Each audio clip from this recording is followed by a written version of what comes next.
Big ബോസിൽ വന്നതിന് ശേഷം ജീവിതം മാറിയ നിരവധി പേരുണ്ട്.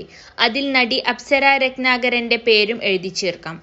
പുതിയ സീസണിലെ ശക്തമായ മത്സരാർത്ഥിയാണ് അപ്സര. ഒട്ടും ഫേക്ക് അല്ലാതെ ജെനുവിനായി നിൽക്കുന്നതാണ് നടി ജനപ്രീതി നേടാനുള്ള കാരണം. അതേസമയം മത്സരത്തിലേക്ക് വരുന്നതിന് മുമ്പ് നടിക്കെതിരെ വ്യാപക വിമർശനങ്ങൾ ഉണ്ടായിരുന്നു. സീരിയലിൽ വില്ലത്തിയായി അഭിനയിക്കുന്നതിന് പുറമെ അപ്സരയുടെ ആദ്യ വിവാഹത്തെ സംബന്ധിച്ചാണ് പ്രശ്നങ്ങൾ ഉയർന്നത്. കഴിഞ്ഞ ദിവസം ലൈഫ് സ്റ്റോറി പറയുന്നതിനിടെ ചെറിയ പ്രായത്തിൽ ഇഷ്ടപ്പെട്ടയാളുടെ കൂടെ ജീവിക്കാൻ പോയതിനെ പറ്റിയും പിന്നീടുണ്ടായ പ്രശ്നങ്ങളെ പറ്റിയുമൊക്കെ നടി സംസാരിച്ചു. താൻ സ്വന്തം ഇഷ്ടപ്രകാരം ഒരു ജീവിതം തിരഞ്ഞെടുത്തെങ്കിലും ആ ബന്ധത്തിന് മാനസികവും ശാരീരികവുമായ പീഡനങ്ങളാണ് നേരിടേണ്ടി വന്നിരുന്നത്. ഇത് മുന്നോട്ടു പോവില്ലെന്ന് ഒരു ഘട്ടത്തിൽ തിരിച്ചറിഞ്ഞു. അപ്പോൾ താൻ ധൈര്യത്തോടെ ആ ജീവിതം അവസാനിപ്പിച്ചിറങ്ങിപ്പോരുകയായിരുന്നു എന്നും കയ്യിൽ പൈസ പോലുമില്ലാത്ത അവസ്ഥ ഉണ്ടായെന്നും നടി പറയുന്നു. മാത്രമല്ല ആ സമയത്ത് ആത്മഹത്യയെക്കുറിച്ചു പോലും താൻ ചിന്തിച്ചിരുന്നു.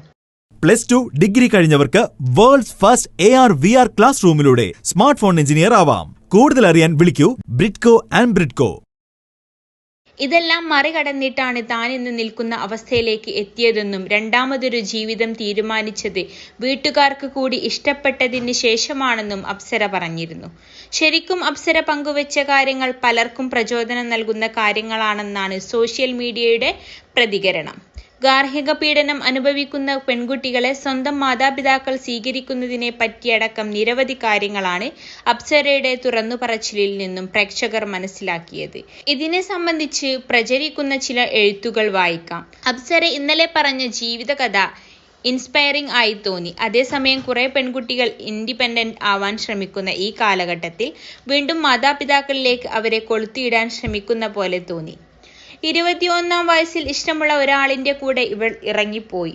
അവനൊരു സാഡിസ്റ്റ് ആയിരുന്നു. ഇവളെ നിരവധി ബെൽറ്റ് കൊണ്ട് അടിക്കുകയും ഷൂസ് കൊണ്ട് ചവിട്ടുകയും ഒക്കെ ചെയ്യുമായിരുന്നു. എന്നിട്ട് 7 മാസം കഴിഞ്ഞപ്പോൾ ഇവൾ അവിടുന്ന് ഇറങ്ങി ആത്മഹത്യക്ക് ശ്രമിച്ചു. പിന്നെ അമ്മ ഇവളെ തിരിച്ചു വീട്ടിൽ കയറ്റി. പിന്നീട് ഇപ്പോൾ വിവാഹം ചെയ്ത ആൽബി ഇവളെ പ്രപ്പോസ് ചെയ്യുകയും അമ്മ ആ കല്യാണത്തിന് സമ്മതിക്കാൻ 3 കൊല്ലം കാത്തിരിക്കുകയും ചെയ്തു എന്നാണ് പറഞ്ഞത്. എല്ലാ പെൺകുട്ടികളും വീട്ടുകാർ നടത്തി തരുന്ന കല്യാണം മാത്രമേ കഴിക്കാവൂ എന്നും സ്വന്തമായിട്ട് തീരുമാനങ്ങൾ എടുത്താൽ തെറ്റിപ്പോയേക്കുമെന്നും പറയാതെ പറഞ്ഞു. പിന്നെ നിങ്ങൾ ഇഷ്ടപ്പെട്ട് വിവാഹം ചെയ്താലും വീട്ടുകാർ പിടിച്ചു കെട്ടിച്ചാലും ഒരിക്കലും സഹിച്ചു നിൽക്കേണ്ട. വീട്ടുകാർ അങ്ങനെ പറയരുത് എന്നും അപ്സര കൂട്ടിച്ചേർത്തു. വീട്ടുകാർ തിരഞ്ഞുകൊണ്ട് കൊടുത്ത കല്യാണങ്ങൾ തന്നെയായിരുന്നു വിസ്മയയും ഉത്തരയും ഒക്കെ. നിങ്ങൾ ആദ്യം സ്നേഹിച്ചു കെട്ടി ഫ്ലോപ്പ് ആയി. അങ്ങനെ ഫ്ലോപ്പ് ആകാത്തവർ ഉണ്ട്. അതുപോലെ വീട്ടുകാർ കെട്ടിപ്പിച്ച് ഫ്ലോപ്പ് ആയിട്ട് പിന്നീട് ലവ് മാരേജ് ചെയ്ത് സ്വന്തമായി ജീവിക്കുന്നവരും ഉണ്ട്. അതുകൊണ്ട് ജനറലൈസ് ചെയ്യുന്നത് ശരിയല്ല. സ്വന്തം അച്ഛൻ മരിക്കാൻ കിടക്കുന്ന സമയത്ത് കാണണം എന്ന് പറഞ്ഞിട്ട് പല തവണ പറഞ്ഞപ്പോഴും അത് വീട്ടിൽ കയറാൻ വേണ്ടി കള്ളം പറഞ്ഞതാണെന്ന് കരുതി കാണാൻ പോയില്ല എന്നൊക്കെ പറഞ്ഞപ്പോൾ എനിക്ക് ദേഷ്യം തോന്നി എന്നും പറഞ്ഞാണ് ഒരു ആരാധകൻ പങ്കുവെച്ച കുറിപ്പ് അവസാനിപ്പിക്കുന്നത്. 21 ലക്ഷത്തോളം സന്തുഷ്ടരായ ഉപഭോക്താക്കളും 2 ലക്ഷത്തോളം തിമിര ശസ്ത്രക്രിയകളും പൂർത്തിയാക്കിയ മലബാറിലെ ഏക കണ്ണാശുപത്രി അൽ സലാമ ഐ ഹോസ്പിറ്റൽ റോഡ് പെരിന്തൽമണ്ണ.